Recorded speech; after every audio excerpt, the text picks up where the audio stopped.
Hello everyone, welcome back to my channel. आप सभी का बहुत बहुत स्वागत है मेरे चैनल पे और आप सभी को नमस्कार। तो आज हम लोग पढ़ेंगे अपना मौर्योत्तर काल। तो हमने पिछले वीडियो में मौर्य वंश के बारे में पढ़ा, मौर्य काल के बारे में पढ़ा, मगध साम्राज्य के बारे में पढ़ा और विभिन्न वंशों के बारे में पढ़ा। हर्यक वंश, ये सारा वंश हमने खत्म कर लिया है। तो हमने मगध महाजनपद के बारे में पढ़ा था और 16 महाजनपद में सबसे शक्तिशाली हमारा मगध साम्राज्य था। फिर हमने बृहदत्र वंश, हर्यक वंश पढ़ लिया। उसके बाद शिशुनाग वंश, नंद वंश भी पढ़ लिया है और नंद वंश के बाद हमने मौर्य साम्राज्य को भी खत्म कर लिया है।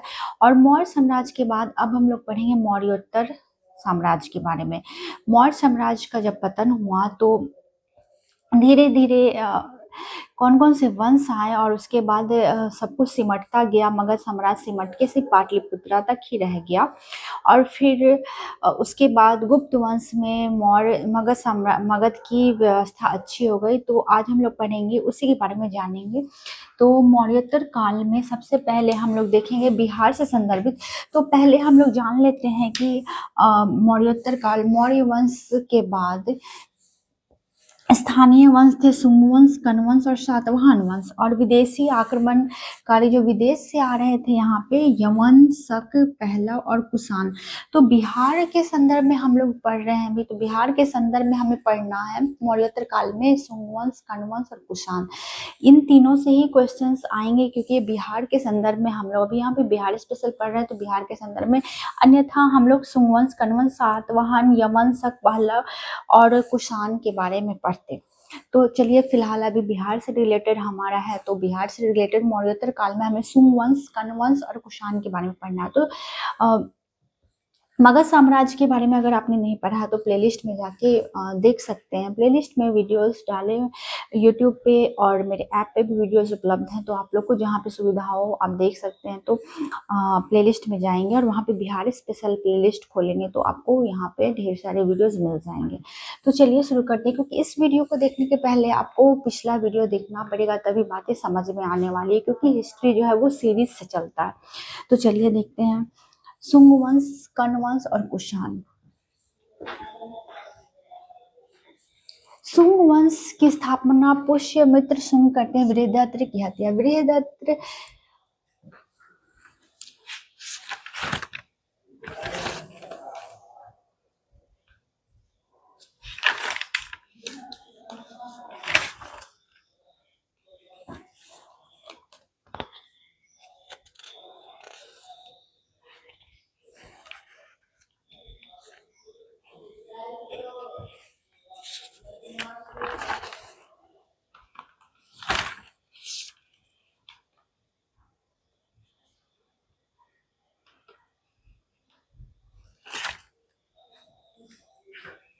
तो हम लोग पहले देखेंगे मौर्य वंश का सबसे अंतिम शासक था बृहदत्त।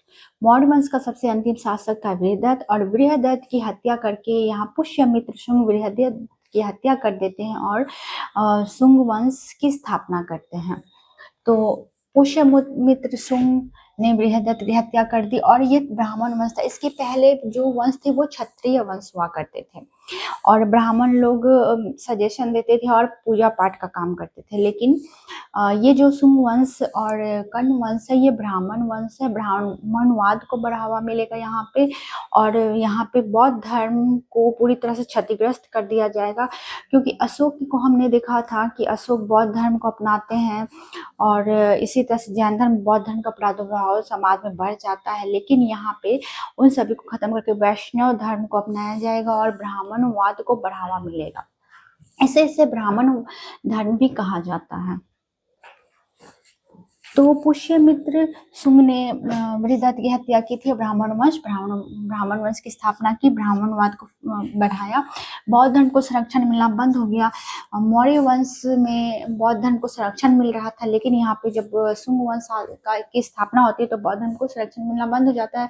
बौद्ध भिक्षुकों को नुकसान पहुंचाया जाने लगा और पुरोहित बौद्ध भिक्षुकों को नुकसान पहुंचाया जाने लगा क्योंकि बौद्ध धर्म को संरक्षण मिल नहीं रहा था। तो ये बातें देखने को मिली।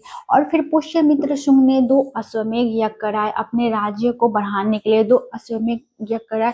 अश्वमेध यज्ञ में घोड़े को छोड़ दिया जाता है और उसकी आंखों पे पट्टी बांध दी जाती है और वो जिस राज्य में जाता है उस राज्य के राजा को या तो उस दूसरे राज्य के राजा के अधीन होना पड़ता है या फिर उससे युद्ध करना पड़ता है। तो ये 2 अश्वमेध यज्ञ हुआ और इस यज्ञ को पुरोहित पतंजलि ने कराया था। पुरोहित पतंजलि जो थे उन्होंने इस यज्ञ को करवाया था। पुष्यमित्र शुंग ने हिंद यूनानी शासक मिनांडर को पराजित किया। और यहाँ एक बात देखने को मिलेगी, हिंद यूनानी शासक जो था उसने आक्रमण किया और यहाँ पे मिनांडर को पराजित कर देता है पुष्यमित्र शुंग। स्तूप में पाषाण के रेलिंग बनाने की कला यहीं पे प्रचलन में आई। वैष्णव धर्म का उत्थान हुआ। पुष्यमित्र शुंग ने विदिशा मध्य प्रदेश को जीता और पुष्यमित्र शुंग ने विदिशा को जीत लिया। विदिशा को जीतने के बाद, विदिशा मध्य प्रदेश में है और विदिशा को जीतने के बाद यहाँ वो राजधानी बनाता है विदिशा को और मगध की 2 राजधानी हो जाती है, पाटलिपुत्र और विदिशा। फिर प्रांतपति अग्निमित्र, पुष्यमित्र शुंग का पुत्र था अग्निमित्र और ये विदिशा का प्रांतपति था। पुष्यमित्र शुंग का पुत्र था अग्निमित्र जो कि विदिशा का प्रांतपति था और पुष्यमित्र का पुत्र था अग्निमित्र। और तो विदिशा जब जीत जाता है पुष्यमित्र शुंग तो अपने पुत्र को वहां का प्रांतपति बना दिया जाता है। प्रांतपति बनने के बाद ही वो बाद में राजा बनता था, पहले प्रांतपति बनाया जाता था। तो एक तरह से ये ट्रेनिंग होती थी राजकुमारों की कि इसको करने के बाद राजा बनता था। तो प्रांतपति अग्निमित्र को बनाया गया विदिशा का। और वहां पे एक नर्तकी थी मालविका। तो मालविका और मालविका अग्निमित्रम एक पुस्तक है जिसको कालिदास लिखते हैं गुप्त काल में कालिदास जो है वो लिखेंगे इस पुस्तक को। नाटक है ये मालविका अग्निमित्रम। मालविका और अग्निमित्र की प्रेम कहानी है इसमें और ये कालिदास के द्वारा रचित है। और अंतिम शासक देवभूति और इस वंश के पुष्यमित्र शुंग वंश के अंतिम शासक होंगे देवभूति।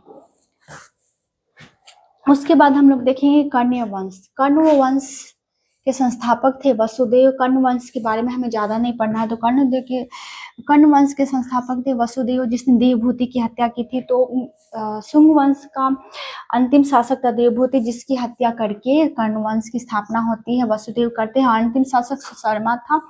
शासन केवल पाटलिपुत्र तक सीमित और कण्व वंश में मगध की स्थिति बहुत ही गिर जाती है।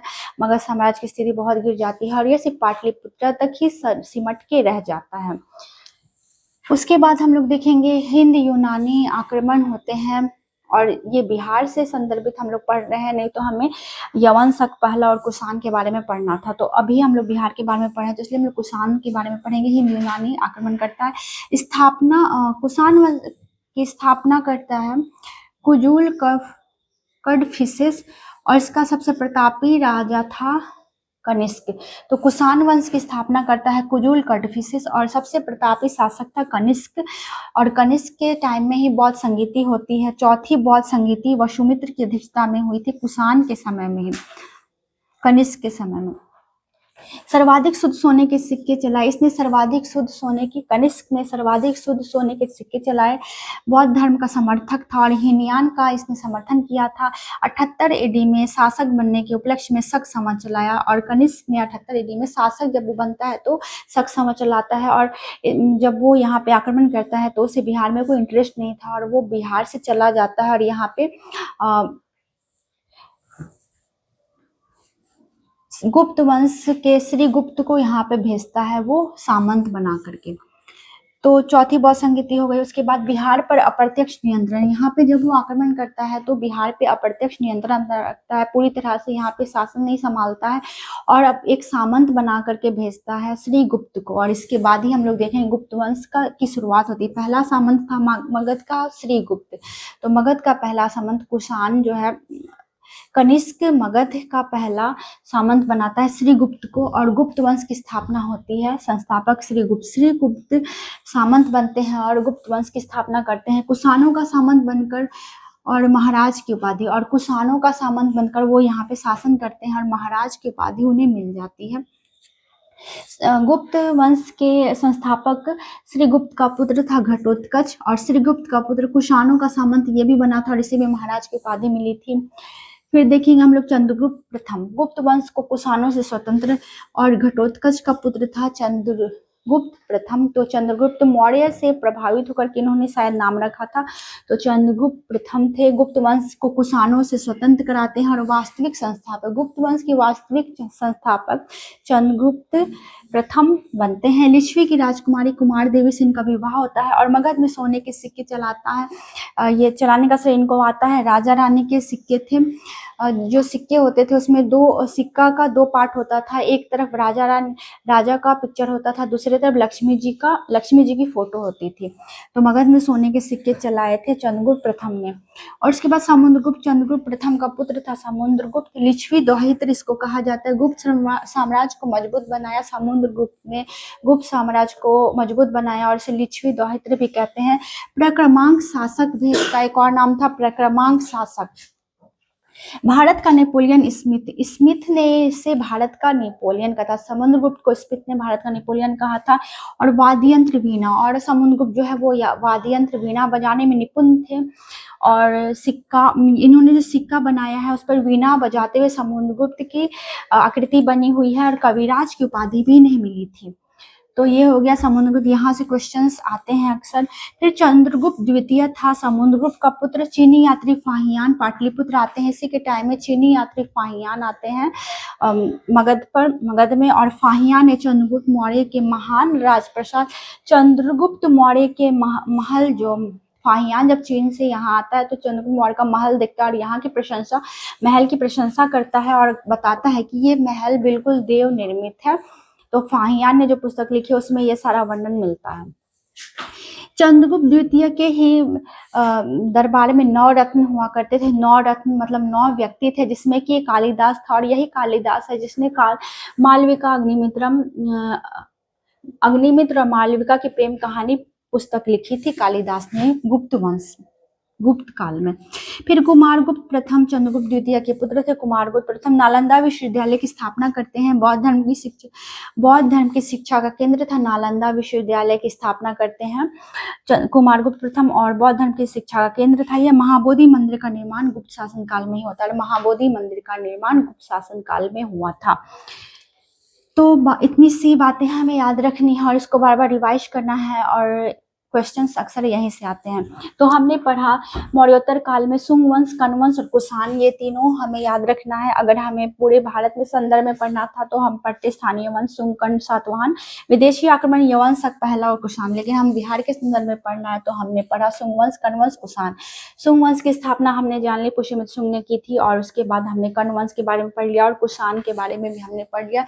ये हिंद यूनानी आक्रमण इसने किया था बिहार पे, और उसके बाद ही बिहार पे इसने अपना पूरा आधिपत्य नहीं रखा, प्रत्यक्ष नियंत्रण यहाँ पे था, और इसके बाद ही गुप्त वंश की स्थापना होती है। तो यहाँ पे हमारा चैप्टर खत्म हो गया मौर्योत्तर काल और गुप्त शासक, जहाँ से क्वेश्चन आएंगे। उसके बाद बिहार के क्षेत्रीय वंश हमें पढ़ना है, पाल वंश, कर्नाट वंश और सेन वंश। तो इसका आप लोग एक स्क्रीनशॉट ले लेना।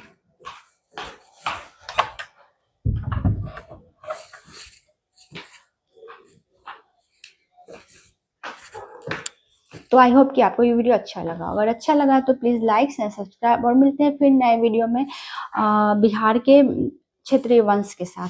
तो वीडियो को यहीं पे ख़त्म करते हैं। Bye bye, take care, see you.